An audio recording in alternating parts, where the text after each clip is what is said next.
പ്രിയപ്പെട്ട സുഹൃത്തുക്കളെ, നമ്മളെല്ലാവരും വളരെയധികം ആകാംക്ഷയോടുകൂടി പ്രതീക്ഷിച്ചുകൊണ്ടിരുന്ന കേരള പബ്ലിക് സർവീസ് കമ്മീഷൻ്റെ റിസർച്ച് ഓഫീസർ തസ്തികയ്ക്ക് വേണ്ടിയുള്ള പരീക്ഷയുടെ വിശദ വിവരങ്ങൾ കേരള പബ്ലിക് സർവീസ് കമ്മീഷൻ പ്രസിദ്ധീകരിച്ചിരിക്കുകയാണ്. അതായത് പരീക്ഷ നടത്തുന്നത് 18/6/2026 വ്യാഴാഴ്ചയാണ്. OMR രീതിയിലുള്ള പരീക്ഷയാണ് ഉണ്ടാവുക. 100 മാർക്കിൻ്റെ ചോദ്യങ്ങളാണ് ചോദിക്കുക. പരീക്ഷയ്ക്ക് ഇതിനകം 24,415 പേരാണ് അപേക്ഷ നൽകിയിട്ടുള്ളത്. കൺഫർമേഷൻ കൊടുക്കേണ്ട സമയമാണ്. കൺഫർമേഷൻ കൊടുക്കേണ്ട തീയതി 23/3/2026 മുതൽ 11/4/2026 വരെ കൺഫർമേഷൻ കൊടുക്കാവുന്നതാണ്. അതുപോലെ തന്നെ കൺഫർമേഷൻ സംബന്ധിച്ച് മറ്റൊരു പ്രധാനപ്പെട്ട അറിവ്, നമ്മുടെ മേൽവിലാസം എവിടെയാണോ ആ മേൽവിലാസം ഉൾക്കൊള്ളുന്ന ജില്ലയിൽ പരീക്ഷ എഴുതുവാനുള്ള അവകാശം നമുക്കുണ്ടായിരിക്കുന്നതാണ്. അതുകൊണ്ട് തന്നെ ആ എവിടെയാണോ നിങ്ങൾക്ക് പരീക്ഷ എഴുതേണ്ടത് അതിനനുസരിച്ച് മേൽവിലാസത്തിൽ തിരുത്തേണ്ടതാണ്. മേൽവിലാസം തിരുത്തേണ്ടത് ആവശ്യമാണെങ്കിൽ നിങ്ങൾക്ക് സ്വമേധയാ തന്നെ മേൽവിലാസം തിരുത്തി അതാത് ജില്ലകളിൽ പരീക്ഷ എഴുതാനുള്ള സൗകര്യം പരീക്ഷ കമ്മീഷണർ നടത്തിയിരിക്കുകയാണ്. കേരള പബ്ലിക് സർവീസ് കമ്മീഷൻ പ്രസിദ്ധീകരിച്ചിരിക്കുന്ന റിസർച്ച് ഓഫീസർ തസ്തികയ്ക്ക് വേണ്ടിയുള്ള പരീക്ഷയുടെ വിശദ വിവരങ്ങൾ നമുക്ക് പരിശോധിക്കാം. റിസർച്ച് ഓഫീസർ തസ്തികയുടെ കാറ്റഗറി എന്ന് പറയുന്നത് 414/2025 കാറ്റഗറി നമ്പർ. വകുപ്പ് നിങ്ങൾക്ക് എല്ലാവർക്കും അറിയാവുന്നതുപോലെ department of economics and statistics. വകുപ്പ് തസ്തികയുടെ പേര് റിസർച്ച് ഓഫീസർ. ഇത് സ്റ്റേറ്റ് വൈഡ് പരീക്ഷയായിരിക്കും. ഇതിന് പരീക്ഷ നടത്തുന്ന തീയതി 18/6/2026 വ്യാഴാഴ്ചയായിരിക്കും പരീക്ഷ നടത്തുക. ഇതിന് പരീക്ഷയ്ക്ക് അർഹരായവർക്ക് ഉള്ള ഹാൾ ടിക്കറ്റ് 4/6/2026 ശേഷം പബ്ലിക് സർവീസ് കമ്മീഷൻ്റെ വെബ്സൈറ്റിൽ ലഭ്യമായിരിക്കും. അപ്പോൾ നിങ്ങൾ നിങ്ങൾ ഓരോരുത്തരും കൺഫർമേഷൻ നൽകേണ്ടതാണ്.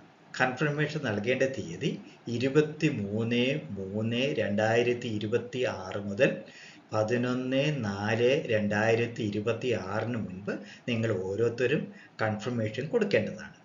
ഇവിടെ കൺഫർമേഷൻ കൊടുക്കുമ്പോൾ നിങ്ങൾ ശ്രദ്ധിക്കേണ്ട ഒരു കാര്യമെന്ന് പറയുന്നത്, എല്ലാ ജില്ലകളിലും പരീക്ഷാ സെൻറ്ററുകൾ ഉണ്ടായിരിക്കുന്നതാണ്. അപ്പോൾ നിങ്ങൾക്ക് ഏത് ജില്ലയിലാണോ പരീക്ഷ എഴുതേണ്ടത് അവിടെ ആയിരിക്കണം നിങ്ങളുടെ മെയിലിംഗ് അഡ്രസ്സ്. അതുകൊണ്ട് തന്നെ നിങ്ങൾക്ക് മെയിലിംഗ് അഡ്രസ്സിൽ എന്തെങ്കിലും ഭേദഗതി വരുത്തണമെങ്കിൽ നിങ്ങൾക്ക് വെബ്സൈറ്റ് മുഖാന്തരം സ്വമേധയാ തന്നെ നിങ്ങൾക്ക് പ്രയാസമില്ലാതെ തിരുത്തുവാനുള്ള അവകാശവും അധികാരവും ഉണ്ടായിരിക്കുന്നതാണ്. അപ്പോൾ അതുകൊണ്ട് തന്നെ കൺഫർമേഷൻ കൊടുക്കുമ്പോൾ നിങ്ങൾ ഏത് ജില്ലയിലാണോ പരീക്ഷ എഴുതാൻ ആഗ്രഹിക്കുന്നത് ആ ജില്ലയുടെ മെയിലിംഗ് അഡ്രസ്സ് ആണെന്ന് ഉറപ്പുവരുത്തേണ്ടതാണ്. അതുപോലെ തന്നെ പരീക്ഷയുടെ ഭാഷ എന്ന് പറയുന്നത്, അല്ലെങ്കിൽ പരീക്ഷ നടത്തുന്ന ഭാഷ എന്ന് പറയുന്നത് ഇംഗ്ലീഷ് ആയിരിക്കും. ആ ഇംഗ്ലീഷ് അല്ലാതെ മറ്റു പല പരീക്ഷകളും പോലെ ലാംഗ്വേജ് മലയാളം, തെലുങ്ക് തുടങ്ങിയ ഭാഷയിൽ പരീക്ഷ ഉണ്ടായിരിക്കുന്നതല്ല. ഇത് ശ്രദ്ധിക്കേണ്ട മറ്റൊരു കാര്യമാണ്. അതുപോലെ തന്നെ 24,415 ഉദ്യോഗാർത്ഥികളാണ് റിസർച്ച് ഓഫീസർ തസ്തികയ്ക്ക് വേണ്ടി അപേക്ഷ നൽകിയിരിക്കുന്നത്. ഇനി നമുക്ക് പരീക്ഷയെ സംബന്ധിച്ച് നൽകിയിരിക്കുന്ന സിലബസിനെ സംബന്ധിച്ച് നമുക്ക് പരിശോധിക്കാം. ഞാൻ മുമ്പ് പറഞ്ഞതുപോലെ 100 മാർക്കിൻ്റെ ചോദ്യങ്ങളായിരിക്കും പരീക്ഷയ്ക്ക് ഉണ്ടാകുക. OMR രീതിയിലുള്ള ചോദ്യങ്ങളായിരിക്കും എന്നുള്ളതും നിങ്ങൾ ശ്രദ്ധിക്കേണ്ടതാണ്. ഇവിടെ 4 വിഷയങ്ങളാണ് പരീക്ഷയ്ക്ക് ഉണ്ടാവുക. അതായത് statistics, economics, mathematics, general knowledge. ഇവിടെ സ്റ്റാറ്റിസ്റ്റിക്സിന് 40 മാർക്ക്, ഇക്കണോമിക്സിന് 30 മാർക്ക്, മാത്തമാറ്റിക്സിന് 20 മാർക്ക്, ജനറൽ നോളജിന് 10 മാർക്ക്. അങ്ങനെ മൊത്തം 100 മാർക്കിൻ്റെ ചോദ്യങ്ങളായിരിക്കും പരീക്ഷയ്ക്ക് ഉണ്ടാകുക. നമുക്കിനി ഓരോ വിഷയത്തിൻ്റെയും ഏതൊക്കെ യൂണിറ്റുകളാണെന്ന് മറ്റൊന്ന് നമുക്ക് പരിശോധിക്കാം. സ്റ്റാറ്റിസ്റ്റിക്സിൽ നമുക്ക് പ്രധാനമായും 4 യൂണിറ്റുകളാണ് കൊടുത്തിരിക്കുന്നത്. 4 യൂണിറ്റുകളുമായിട്ടാണ് നമുക്ക് 40 മാർക്കിൻ്റെ ചോദ്യങ്ങൾ ഉണ്ടായിരിക്കുന്നത്. ഒന്നാമത്തെ യൂണിറ്റിൽ 10 മാർക്ക്, രണ്ടാമത്തെ യൂണിറ്റിൽ 10 മാർക്ക്, മൂന്നാമത്തെ യൂണിറ്റിൽ 10 മാർക്ക്, നാലാമത്തെ യൂണിറ്റിലും 10 മാർക്ക്. അങ്ങനെ 4 യൂണിറ്റുകളായി 40 മാർക്കാണ് കൊടുത്തിരിക്കുന്നത്. ഒന്നാമത്തെ യൂണിറ്റ് നമുക്ക് പരിശോധിക്കാം. ഒന്നാമത്തെ യൂണിറ്റിൽ പ്രധാനമായും 6 സബ് യൂണിറ്റുകളാണ് ഉള്ളത്.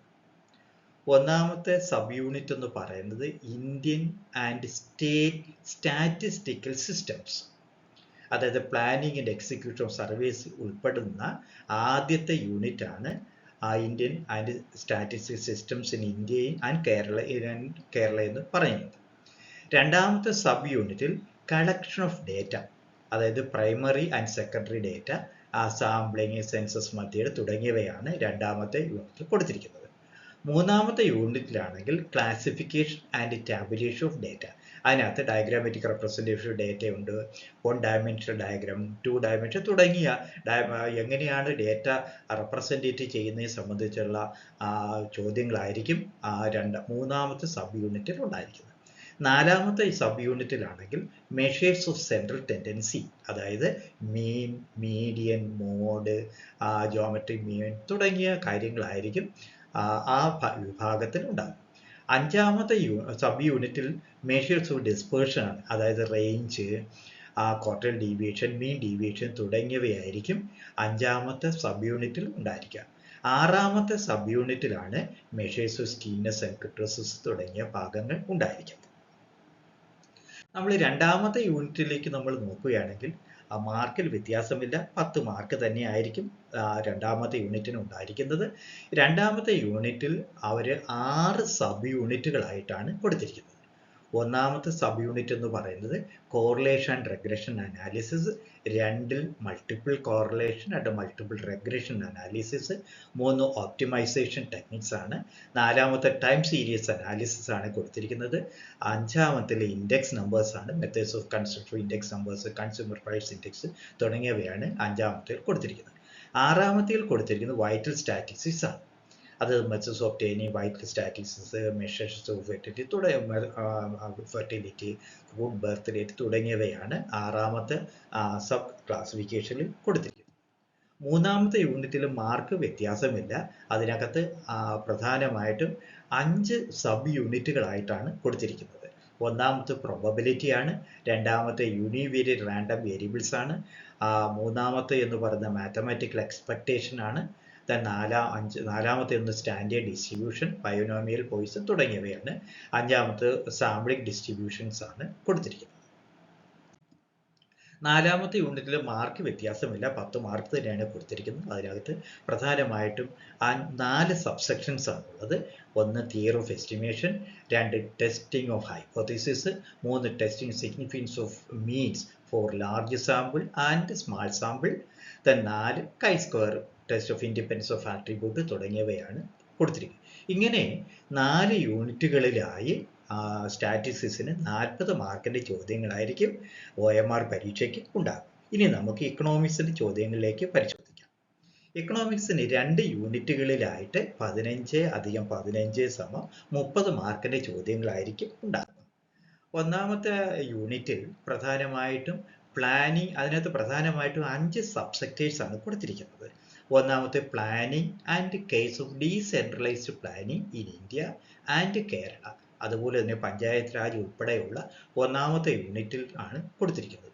രണ്ടാമത്തെ സബ് യൂണിറ്റ് എന്ന് പറയുന്നത് ബഡ്ജറ്റ് പ്രിപ്പറേഷൻ ആൻഡ് എക്സിക്യൂഷൻ ആണ്. 3 national income and related concepts ആണ്, അതായത് ട്രെൻഡ്സ്, അത് how to calculate national income, different sectors, primary, secondary and service sectors തുടങ്ങിയവയാണ് 4മത്തെ സബ് സെക്ടറിൽ കൊടുത്തിരിക്കുന്നത്. 5മത്തേൽ success and failures of planning in India, alternatives to planned development in India, ഇതാണ് 5മത്തെ സബ്സെക്ഷനിൽ കൊടുത്തിരിക്കുന്നത്. ഇങ്ങനെ എക്കണോമിക്സിന് അടുത്ത യൂണിറ്റ് എന്ന് പറയുന്നത് 15 മാർക്കിൻ്റെ രണ്ടാമത്തെ യൂണിറ്റിൽ അതിനകത്ത് പ്രധാനമായിട്ട് 3 സബ് യൂണിറ്റുകളാണ് കൊടുത്തിരിക്കുന്നത്. ഒന്നാമത്തെ എന്ന് പറഞ്ഞാൽ demographic trends and patterns in India and in Kerala, അതുപോലെ തന്നെ രണ്ടാമത്തെ എന്ന് പറഞ്ഞാൽ poverty, unemployment, inflation in India. മൂന്നാമത്തെ എന്ന് പറയുന്നത് organised and unorganised sectors in India and in Kerala, internal and external migration, then employment, labour welfare measures, labour market reforms തുടങ്ങിയവയാണ് എക്കണോമിക്സിൽ ചോദിക്കുന്നത്. എക്കണോമിക്സ് ഞാൻ മുമ്പ് പറഞ്ഞതുപോലെ 2 യൂണിറ്റുകളിലായിട്ടായി 15 + 15 = 30 മാർക്കിൻ്റെ ചോദ്യങ്ങളായിരിക്കും പരീക്ഷയ്ക്ക് ഉണ്ടായിരിക്കുന്നത്. ഇനി മാത്തമാറ്റിക്സിലേക്ക് വരികയാണെങ്കിൽ 2 യൂണിറ്റുകളാണ് കൊടുത്തിരിക്കുന്നത്. 2 യൂണിറ്റിനും തുല്യ മാർക്കാണ്, അതായത് 10 മാർക്ക് വീതമാണ് 2 യൂണിറ്റുകൾക്ക്. മൊത്തം 20 മാർക്കിൻ്റെ ചോദ്യങ്ങളായിരിക്കും പരീക്ഷയ്ക്ക് ഉണ്ടാകുക.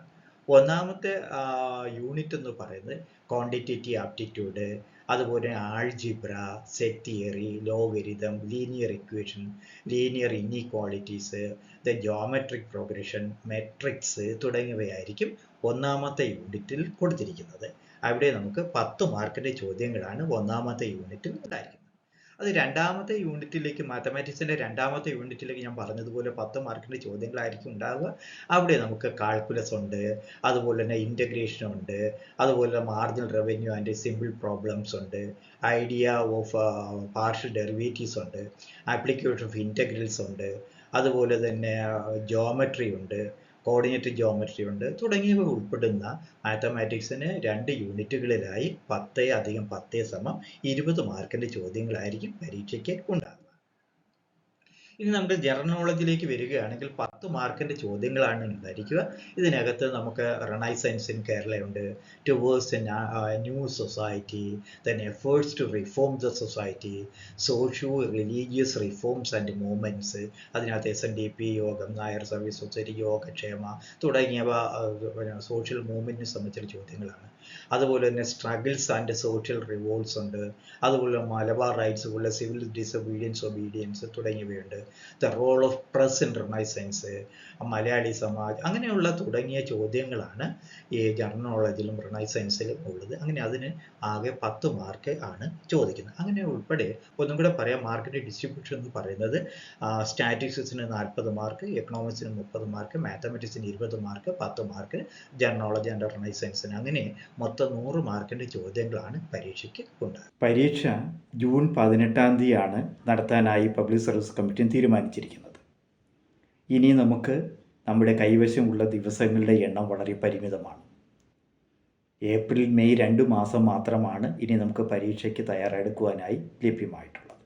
വിശദമായ സിലബസാണ് പബ്ലിക് സർവീസ് കമ്മീഷൻ നമുക്കായി ലഭ്യമാക്കിയിരിക്കുന്നത്. ഈ സിലബസ് വെച്ചുകൊണ്ട് ലഭിക്കാവുന്ന ഏറ്റവും പുതിയ ഇൻഫർമേഷനോടുകൂടി പഴയ ചോദ്യപേപ്പറുകൾ പരിശോധിച്ചതിന് ശേഷം ഉന്നത നിലവാരത്തിൽ നടത്തുന്ന മറ്റു KS പരീക്ഷ, UPSC നടത്തുന്ന വിവിധ പരീക്ഷകൾ ഉൾപ്പെടെയുള്ള ചോദ്യപേപ്പറുകൾ പരിശോധിച്ച് അതിൽ നിന്നും വരാവുന്ന ചോദ്യങ്ങൾ നിങ്ങൾ ഉത്തരം കണ്ടുപിടിച്ച് ശരിയായ ഒരു തയ്യാറെടുപ്പ് നടത്തുകയാണെങ്കിൽ നിങ്ങൾക്ക് ഉറപ്പായി റിസർച്ച് ഓഫീസർ ആകുവാൻ നിങ്ങൾക്ക് കഴിയും. അതിനുവേണ്ടിയുള്ള ആഗ്രഹവും തയ്യാറെടുപ്പും പ്രവർത്തനവുമാണ് നമുക്ക് വേണ്ടത്. അതിനുവേണ്ടി എക്കഡൻസ് നിങ്ങളെ സഹായിക്കുന്നതാണ്. നിങ്ങൾക്ക് എന്തെങ്കിലും സംശയമോ ഇതുമായി ബന്ധപ്പെട്ട് എന്തെങ്കിലും വിവരങ്ങൾ ലഭ്യമാക്കണമെങ്കിലോ ഇല്ലെങ്കിൽ റെഫറൻസ് മെറ്റീരിയലോ ക്ലാസ്സോ എന്ത് വേണമെങ്കിലും നിങ്ങൾക്ക് എക്കഡൻസിനെ സമീപിക്കാവുന്നതാണ്. അപ്പോൾ ഇനിയുള്ള സമയം വേസ്റ്റാക്കി കളയാതെ തന്നെ നല്ല രീതിയിലുള്ള പരിശീലനത്തിന് വേണ്ടി നിങ്ങൾ എല്ലാവരും തയ്യാറെടുക്കണമെന്ന് മാത്രം ആഗ്രഹിച്ചുകൊണ്ട് അഭ്യർത്ഥിച്ചുകൊണ്ട് ഈ വീഡിയോ കേട്ടുകൊണ്ടിരുന്ന നിങ്ങളെല്ലാവർക്കും എക്കഡൻസിൻ്റെ പേരിലും എൻ്റെ വ്യക്തിപരമായാലും നന്ദി പറയുന്നു. അതോടൊപ്പം നിങ്ങൾക്ക് എല്ലാവർക്കും നല്ല ഒരു വിജയാശംസകൾ നേരുന്നു. നിങ്ങൾക്ക് ഗുഡ് ബൈ.